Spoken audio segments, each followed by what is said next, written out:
Primeiro, um detalhe. O verbo haver, ele tem uma linha de raciocínio diferente de todo e qualquer verbo. Ainda bem que é só ele. Então preste atenção. Toda santa vez em que aparecer o verbo haver na minha vida, eu tenho que observar o sentido que ele apresenta dentro da oração.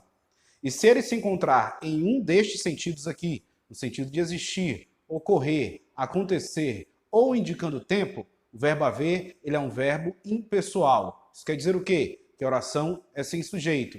Sim, e aí? Terceira pessoa do singular sempre. Então preste atenção. Robson, se houvesse muitos problemas, eu os resolveria? Ou se houvessem muitos problemas, eu os resolveria? O verbo haver está no sentido de existir, ocorrer ou acontecer? Sim ou não? Perfeito. Então é a terceira pessoa do singular sempre. Se houvesse muitos problemas, eu os resolveria. Robson, ontem houve ou houveram muitos problemas? O verbo haver está no sentido de existir, ocorrer ou acontecer? Sim ou não? Então é a terceira pessoa do singular sempre. Ontem houve muitos problemas. Terceira pessoa do singular sempre. Robson, na hora da prova, com certeza não haverá ou não haverão problemas? O verbo haver está no sentido de existir, ocorrer ou acontecer? Sim ou não? Então é a terceira pessoa do singular sempre. Na hora da prova, não haverá problemas. Perfeito? Havia ou haviam muitos alunos naquela sala? O verbo haver está no sentido de existir, ocorrer ou acontecer? Então é a terceira pessoa do singular sempre. Então havia muitos alunos naquela sala.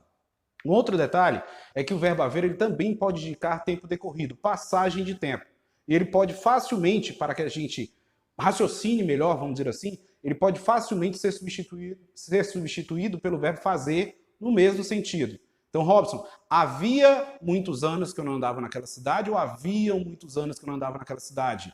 O verbo haver indicando tempo decorrido, passagem de tempo, terceira pessoa do singular sempre. Então, havia muitos anos que eu não andava naquela cidade. E eu posso facilmente, para facilitar a minha vida, eu posso substituir pelo verbo fazer. Fazia, também na terceira pessoa do singular, quando ele indicar tempo, fazia muitos anos que eu não andava naquela cidade. Então, atenção, verbo haver, no sentido de existir, ocorrer, acontecer ou indicando passagem de tempo, terceira pessoa do singular sempre.